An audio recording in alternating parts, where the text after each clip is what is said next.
this time the Roger should be going to gold, right? The Barats should be going to jungle. They want to try to nail down the Nolan because the Roger versus Nolan, clear speed. Nolan's crazy with that clear speed, man. Yeah, and we have to see what the mid lane is gonna be, what's gonna be put up against the Odette, because quick clear speed with the Nolan, if you combine that with a quick mid wave clear speed and early game power, that could be the key to just shutting down Onic's jungler. So we'll have to see.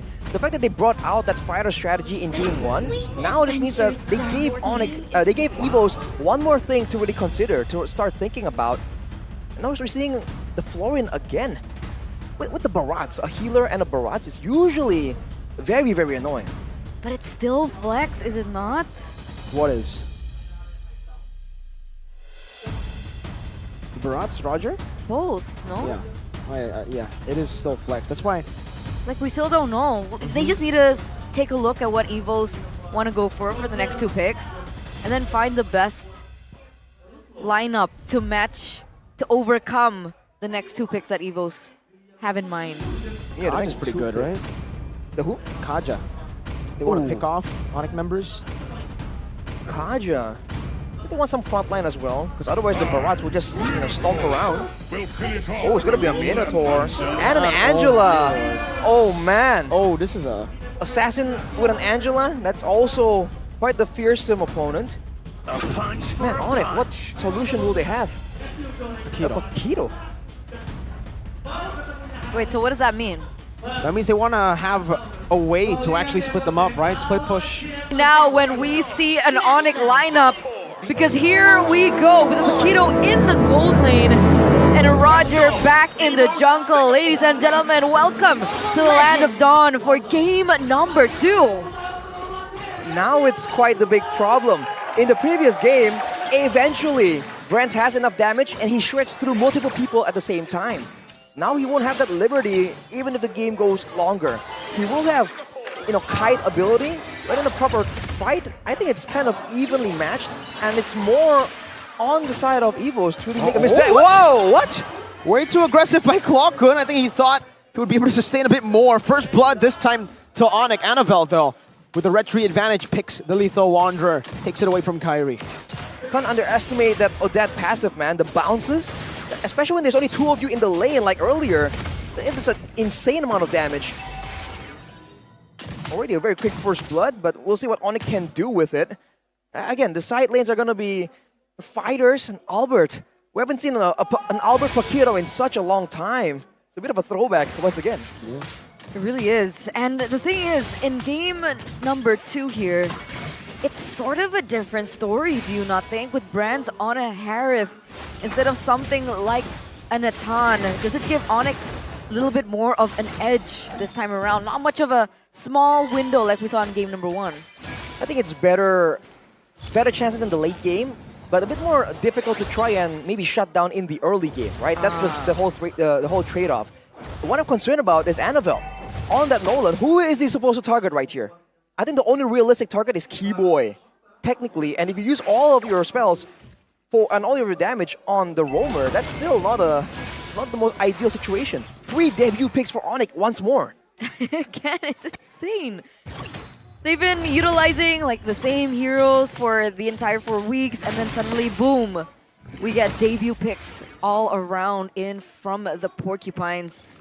Well, the teams are now going to start collapsing, so it's already a different flavor of a Florian that we saw from Beloyski. Onic want to go for the contest from the get-go on the first turtle of the game. I don't think they're trying to contest, they're trying to go for a fight. If they get a turtle, it's almost a given, and Evos won't really be expecting anything else, but they want to try and get kills here, try and start snowballing.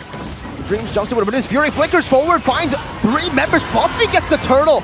And now it's going to be Sans who pops in his Swan Song, but in the back it's going to be Keyboy who gets assassinated. Lethal Ignition ticking down, gets him down. Anavel running away. Sans unable to find that last pickup, but Fluffy will fall as well to trade. Fluffy for Keyboy. Up until this point, who is it worth it for? I gotta say, it's a bit more worth it for Evos. With Onic having so much more quote-unquote power in the side lanes, they should be the ones winning it out. Even trades favor the team with better late game. Oh, Annabelle, look at Dreams, tanks up the turret Wow. for Annabelle to chase down, and they are able to force a flicker out from Sans. We have to see. Evo is doing a great job of trying to just find ways to restall the game out once more. The fact that now they have 2 healers means that their damage dealers are gonna be a lot more secure in the late game. Won't be as susceptible to being dogpiled the same way that Bronze was, experiencing in game 1. So maybe now that, along with the fact that he's on a head.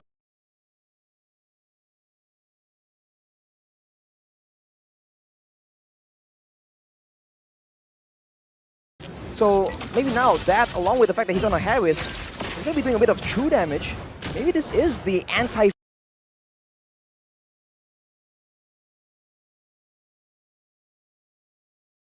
fighter strategy. Could be. There isn't too much of a stark difference just yet, but what we do understand is Annabelle hasn't really been able to find the pickoffs or the assassinations in the first 4 minutes of the game. He was able to get 1, but other than that, nothing just yet.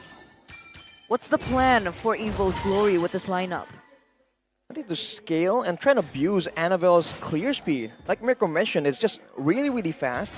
And for now, with having strong frontliners and ways to really get safety for their own members, Evos can be a lot more aggressive right here, and Annabelle can be a lot more bold moving in to try and steal resources away from Onic. And not to mention the side lanes right here really isn't winning out as much as I think Onic would like. We saw earlier the head-to-head between Ludpi and Fluffy, and Fluffy is just a lot more experienced in this aggressive playstyle to try and dominate in the laning phase.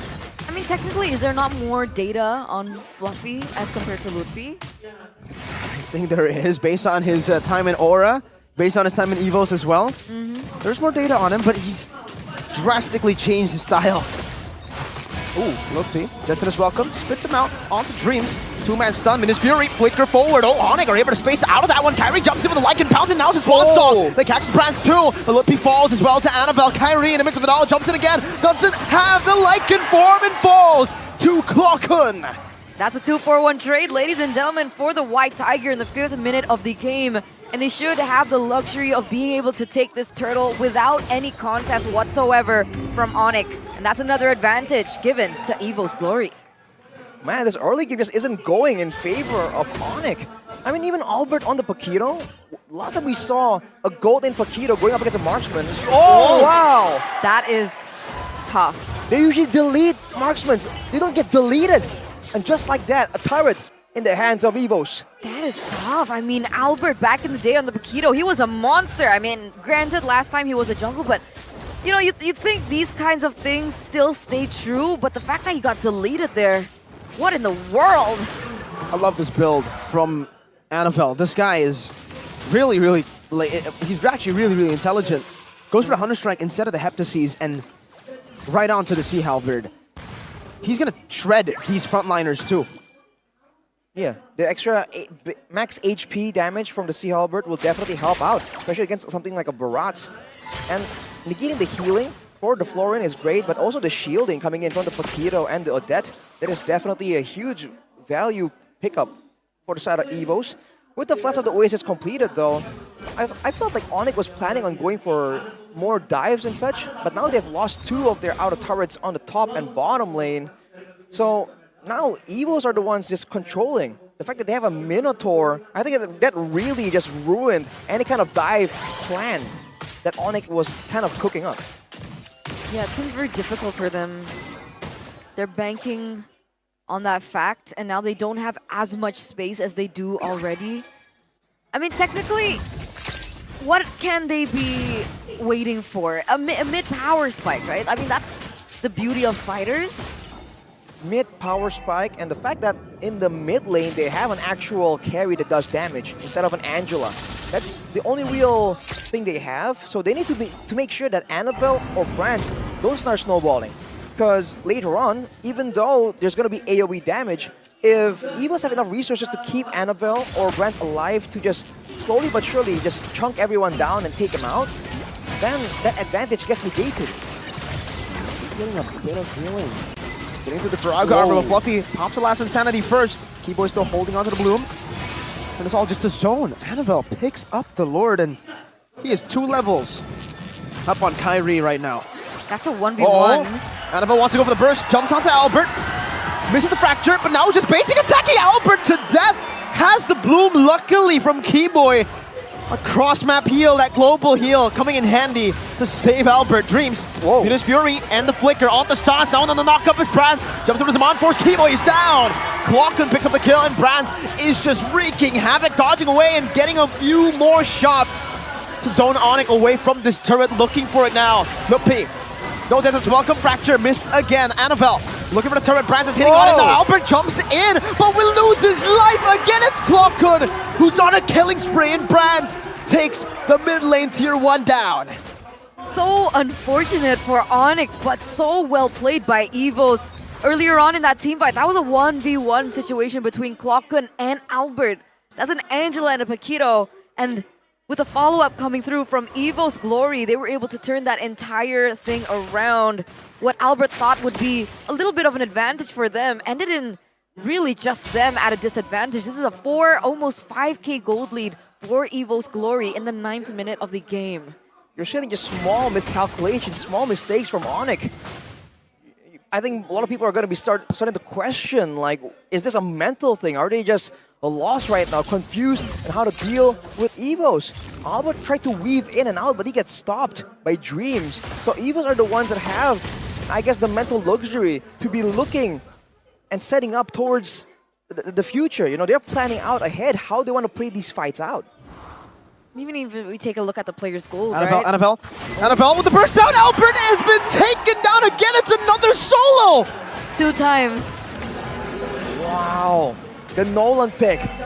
I mean, Annabelle, relatively new name in the MPL, but he's been able to make this Nolan such a fearsome pick. We were wishing for Assassins to show up again. I don't think this is how we were expecting it to go, though. Definitely not, and it's really truly him also and his redemption arc from the last time he was able to pick up an Assassin here. 4-0-2 so far. Definitely what you would call quote-unquote snowballing at this point. And he's, what, a level ahead of Kyrie at this point? Yeah, a whole level ahead on this Nolan. And 4 levels ahead of Albert, so yeah, Albert's not... Brands is 2 levels ahead of Albert too. Brands, the gold lane. Albert just not having a good time at all.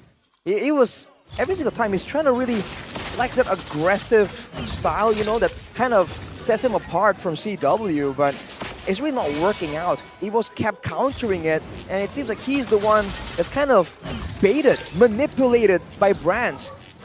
And now with him winning in the lane, it's a complete different situation compared to the previous game. He's not waiting for that late game. He is just out for blood here along with Annabelle.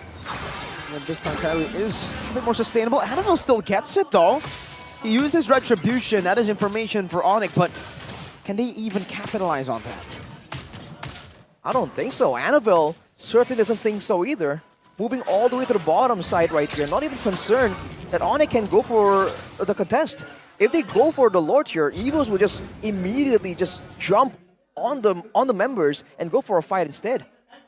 So what should they do at this point, right? Because the point of the Paquito is you can go for that far lane push in these neutral objectives, but if he gets caught in a 1v1 with Annabelle, he gets deleted, he gets obliterated, so that far lane prowess that he's supposed to have is currently negated with how far behind he is right now, and you can see him being unable to do that.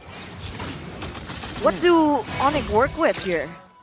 In a way, a blessing in disguise is the fact that, well, again, Brands is on a Harriet and not a Natan, so he'll still have a very healthy amount of damage and sustainability in the late game, but it's more limited. So we'll see. Oh my If god. Onic can just stall towards the late game, they have a better chance at going for an ultra late game approach again. It's not ideal, but I feel like at this point, it's all they got. Would this work?